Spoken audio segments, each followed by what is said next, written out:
بسرعة بس يا شيخ.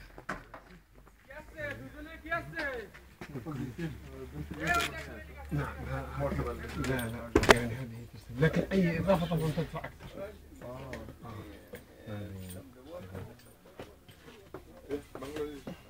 لكن يعني ما تقارناش بالامبولانس اللي هناك، مش مقارنه اصلا يعني. هذيك مش امبولانس، نحن نقولها زي بانيا هذه، اما هذه كراسي هكذا سرير انواع يعني. هو قصد الاخ عبد المنعم، هل هذه تناسب العمل اللي انت تحتاج له؟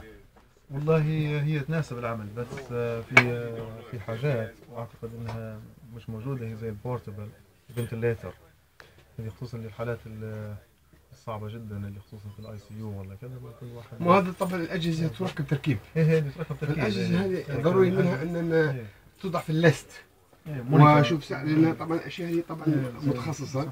لكن هذا الستاندرد اللي هم المؤسسات اللي تبيع في هذه الاشياء بهذا الستاندرد. بدون هي اثنين عاده يكونوا فيها، هي مونيتور وفنتليتر. اكيد اكيد. فهذه من ضمن التوصيات. هذين الحاجات اللي هو محتاجها زياده بالضبط. يعني مثلا احنا الان يكون في ورقه مكتوبه الاشياء الاساسيه زي هذا الفنتليتر والمونيتور، يعني هذه تضاف. لكن كم سعر حيكون لي مساله ثانيه متوقفه على المصدر الذي يعني يبيع هذه الاشياء. طيب شكرا.